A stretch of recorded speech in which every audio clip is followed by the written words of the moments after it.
بسم اللہ الرحمن الرحیم۔ السلام علیکم۔ روٹی، کپڑا اور مکان کو حاصل کرنے کے بعد ہر انسان کی یہ خواہش ہوتی ہے کہ اس کے پاس ایک عدد کار ہو۔ مہنگائی کے اس دور میں کیش میں گاڑی لینا ہر کسی کے بس کی بات نہیں۔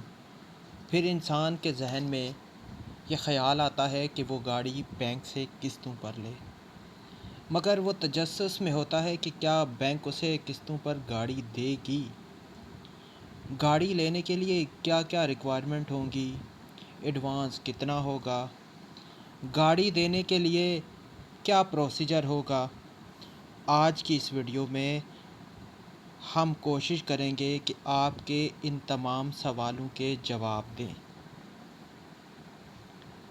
ویڈیو سٹارٹ کرنے سے پہلے یہ جان لیں کہ یہ ویڈیو بنانے کا مقصد صرف آپ کو ایجوکیٹ کرنا اور آپ کی رہنمائی کرنا ہے۔ اس ویڈیو میں موجود ڈیٹا مختلف بینک کی ویب سائٹ سے لیا گیا ہے تاکہ آپ کو گھر بیٹھے ساری معلومات دی جا سکے۔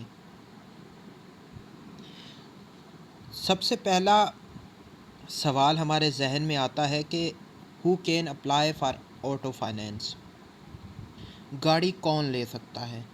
تو جو سب سے پہلا ریکوائرمنٹ ہے، سب سے پہلی جو ریکوائرمنٹ ہے وہ یہ ہے کہ پاکستانی نیشنلز ہونا چاہیے۔ مینس کہ آپ کے پاس فارین نیشنلٹی نہیں ہونی چاہیے، آپ پاکستان کے رہائشی ہوں۔ اس کے بعد آپ کی جو ایج ہے وہ 21 سے 59 سال کے درمیان ہونی چاہیے۔ مینس کہ آپ کی جو ایج ہے وہ 60 سال سے اوپر نہیں ہونی چاہیے۔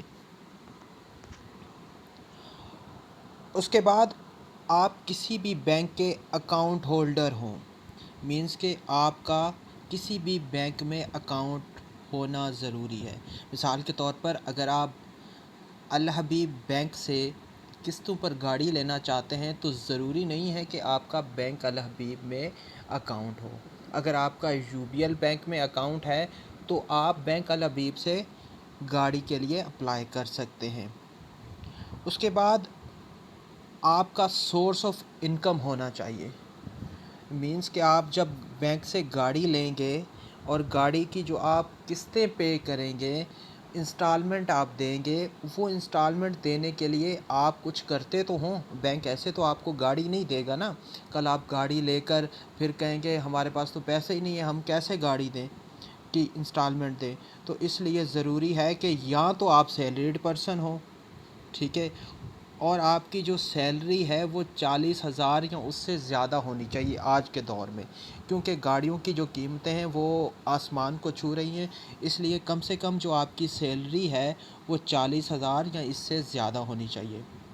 اس کے بعد یا پھر آپ سیلریڈ پرسن نہیں ہیں تو آپ بزنس مین ہوں، سیلف امپلائڈ ہوں، مینس کہ آپ کا اپنا کوئی کاروبار ہونا چاہیے۔ آپ کا کوئی کاروبار ہو، کوئی بزنس ہو، پھر بھی آپ بینک سے گاڑی لے سکتے ہیں۔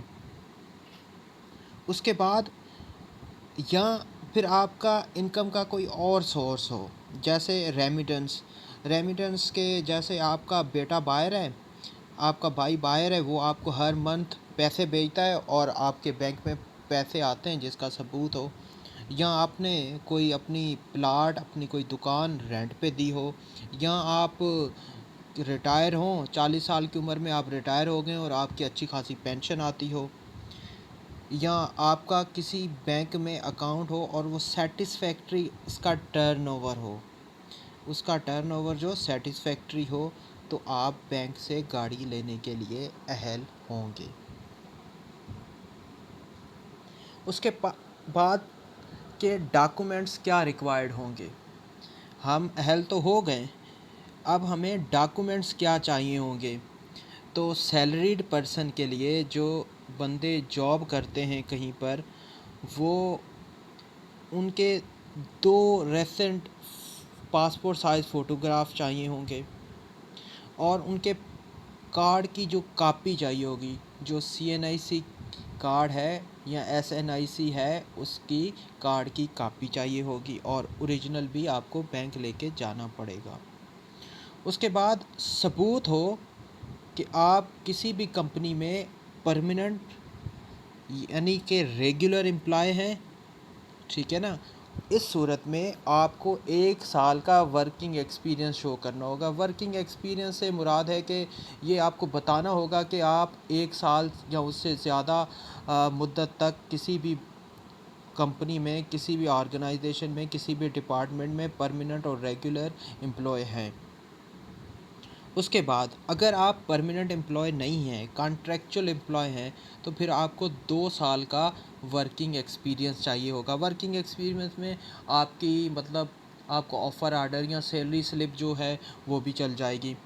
اس کے بعد بینک کی اسٹیٹمنٹ چاہیے ہوگی لاسٹ 6 منتھ کی، جو یہ ریفلیکٹ کرے، جس میں یہ شو ہو کہ آپ کی سیلری بینک میں کریڈٹ ہوئی ہے۔ اور اس کے علاوہ لاسٹ 3 منتھ کی سیلری سلپ یا سیلری سرٹیفکیٹ چاہیے ہوگا آپ کو، مینس کہ آپ کی جو لاسٹ 3 منتھ کی سیلری سلپس ہیں وہ چاہیے ہوگی۔ بس یہ ریکوائرمنٹ ہوگی سیلریڈ پرسن کے لیے۔ کوئی اس میں آپ کو یہ نہیں ہے کہ سیکیورٹی نہیں ہوگی، کوئی آپ کو یہ نہیں ہے کہ آپ اپنے پلاٹ کے یا زمین کے کاغذ لے آئیں، یہ کوئی چیز آپ کو ریکوائرڈ نہیں ہوگی۔ اس کے بعد اگر آپ سیلف امپلائڈ ہیں تو آپ کو 2 ریسنٹ مطلب کہ 2 تازہ پاسپورٹ سائز فوٹوگراف چاہیے ہوں گے، آپ کے کارڈ کی کاپی چاہیے ہوگی، اور آپ کو ایسا کوئی ثبوت شو کرنا ہوگا جس سے یہ ظاہر ہو کہ آپ 2 سال سے اس کاروبار میں ہیں، یا آپ 2 سال سے بزنس کر رہے ہیں، یا 2 سال ہو گئے ہیں آپ کی کوئی شاپ ہے، آپ کا کوئی کاروبار ہے۔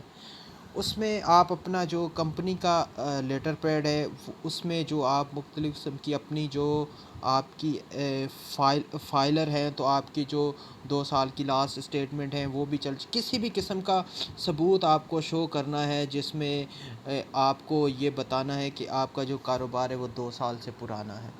یہ سب کچھ ڈپینڈ کرتا ہے آپ کے اکاؤنٹ پر۔ اگر آپ کا بینک اسٹیٹمنٹ 6 منتھ کی جو لاسٹ پوائنٹ ہے، لاسٹ 6 منتھ کی جو بینک اسٹیٹمنٹ ہے وہ چاہیے ہوگی۔ اگر اس میں آپ کا اکاؤنٹ صحیح چلا ہو، آپ کا ٹرن اوور صحیح ہو منتھلی کریڈٹ کا، تو آپ کو بینک راضی خوشی گاڑی دے دے گا۔ یہ ساری فارمیلٹی جو ہیں بینک پروف کی، یہ ساری وہ خود ہی ہو جائیں گی، تو اس میں آپ کو ٹینشن لینے کی ضرورت نہیں ہے۔ اب گاڑیوں کی جو کیٹیگریز ہیں وہ ہیں کہ عام بندے کے ذہن میں سوال آتا ہے کہ ہم کون سی گاڑیاں لیں گے۔ تو میں آپ کو بتا دوں کہ آپ نیو وہیکل مینس کہ نئی گاڑیاں، 0 میٹر جسے کہتے ہیں، وہ بھی لے سکتے ہیں، اور اس کے علاوہ آپ یوزڈ گاڑی بھی لے سکتے ہیں۔ یوزڈ گاڑی ہے وہ تقریباً 3 سے 5 سال سے زیادہ نہ چلی ہو، اس کے مطلب یہ نہ ہو کہ کوئی 10 سال پرانی گاڑی آپ لینا چاہ رہے ہیں، وہ نہیں۔ اس کا پروسیجر کیا ہے وہ بھی اگر کسی کو جاننا ہو تو کمنٹ کر دیں، میں آپ کو بتا دوں گا کہ یوز گاڑی کو کس طرح لیا جا سکتا ہے، مگر کوشش کریں کہ آپ نیو گاڑی لیں، وہی بیٹر ہے۔ اگر آپ کا کوئی بھروسے والا بنتا ہے، کوئی گاڑی بیچ رہا ہے، تو پھر اس کو تھوڑا ویٹ کرنا پڑے گا، کیونکہ بینک کا کچھ دن لگیں گے بینک کے پروسیس میں، پھر آپ اس کو پے آرڈر بینک دے گی تو آپ یوز گاڑی لے سکتے ہیں۔ اس کے بعد کچھ سوال آتے ہیں ہر کسی کے ذہن میں، کہ میرے ذہن میں، آپ کے ذہن میں، کہ کیا بینک کی جو گاڑی ہے وہ انشورڈ ہوگی، انشورنس کون کرائے گا؟ تو اس کا جواب ہے کہ بینک کی جو بھی گاڑی ہوگی، جو بھی گاڑی آپ کو بینک انسٹالمنٹ پر دے گی، وہ لازمی طور پر انشورڈ ہوگی، اور انشورنس جو ہے وہ بینک خود کروائے گی۔ ہاں، اس میں یہ آپ کے پاس آپشن ہوتا ہے کہ آپ یا تو ٹریکر کے ساتھ انشورنس کرا لیں یا ود آؤٹ ٹریکر کرا لیں۔ اچھا، ٹریکر کے ساتھ انشورنس کرائیں گے تو آپ کو وہ انشورنس کوسٹلی پڑے گی، اگر ود آؤٹ ٹریکر کرائیں گے تو وہ تھوڑی سستی پڑے گی۔ اس کے بعد سوال پیدا ہوتا ہے کہ اس کا ٹینیور کتنا ہوتا ہے کار لون کا؟ تو زیادہ سے زیادہ جو میکسیمم ٹینیور ہوتا ہے وہ 5 سے کچھ بینکس 5 سال کہتی ہیں میکسیمم، اور کچھ بینک 7 سال تک بھی آپ کو موقع دیتی ہیں کہ آپ 7 سال تک اس گاڑی کی قسطیں منتھلی انسٹالمنٹ پے کر دیں۔ اور تیسرا جو سوال اہم سوال ہے کہ ہمیں ایڈوانس کتنا دینا پڑے گا، ڈاؤن پیمنٹ کتنی دینی پڑے گی۔ تو ڈاؤن پیمنٹ جو ہے وہ 15 سے 20% کم سے کم ہے۔ کم سے کم آپ کو کچھ بینکس 15% ہے منیمم، اور کچھ بینکس کی 20% ہے منیمم، کہ آپ کو کم سے کم 20% دینی ہوگی۔ بینک الحبیب کی آئی تھنک 15% ہے، بینک الفلاح کی کم سے کم جو 20% ہے۔ تو آپ اپنا ذہن بنا لیں کہ آپ نے جو بینک کی جو ایڈوانس پیمنٹ ہے وہ 20% دینی ہے۔ آپ کو میں ایک بات بتاؤں، آپ نے کیا کرنا ہے، آپ کی فرسٹ جو ایئر کی انشورنس ہے وہ بھی آپ کو ایڈوانس دینی پڑے گی، آپ کو جو ڈاؤن پیمنٹ ہے وہ بھی دینی پڑے گی، اس کے علاوہ جو فرسٹ منتھلی انسٹالمنٹ ہے وہ بھی دینی پڑے گی آپ کو ایڈوانس میں۔ اور آپ کو ری پے کیسے ہوگا؟ ری پے آپ کو جس بینک میں آپ کا اکاؤنٹ ہے اس کا آپ کو یہ مطلب پاور دینا پڑے گا کہ وہ ڈائریکٹ ڈیبٹ اتھارٹی دینی پڑے گی، کہ وہ اکاؤنٹ کو ڈیبٹ اتھارٹی دینی پڑے گی، ڈائریکٹ ڈیبٹ کر سکیں۔ اچھا، وہ کچھ لوگوں کا یہ بھی سوال ہے کہ کیا ہم گاڑی کی جو مطلب ہم نے 5 سال میں گاڑی لی ہے، اب ہم 2 سال کے بعد کہتے ہیں کہ ہم گاڑی کی ساری جو قسطیں ہیں وہ پے کر دیں، کیا یہ سہولت موجود ہے؟ تو جی ہاں، یہ سہولت موجود ہوتی ہے۔ اس کے بعد کہ سیکیورٹی کیا ہوگی، مطلب بینک ہمیں گاڑی دے رہی ہے، بینک ہم سے سیکیورٹی کیا لے گی؟ تو بینک جو ہم سے سیکیورٹی لے گی وہ گاڑی جو ہے اس کو ہی ایز اے سیکیورٹی لے گی، اور جو گاڑی ہے وہ بینک اور آنر کے نام دونوں کے نام ہوتی ہے۔ مینس کہ وہ گاڑی آپ کے نام، گاڑی کی جو ملکیت ہے وہ آپ کے نام تبھی ٹرانسفر ہوگی جب آپ مکمل قسطیں ادا کر لیں گے۔ امید کرتا ہوں کہ آج کی ویڈیو آپ کو پسند آئی ہوگی۔ ویڈیو اچھی لگی ہے تو ویڈیو کو لائک کر دیں اور چینل کو سبسکرائب کر دیں۔ اگلی ویڈیوز میں ہم آپ کو مختلف گاڑیوں کی ایڈوانس پیمنٹ اور ماہانہ اقساط کے بارے میں کیلکولیٹ کر کے دکھائیں گے۔ اپنا اور اپنے پیاروں کا بہت بہت خیال رکھیں اور ہمیں دعاؤں میں یاد رکھیں۔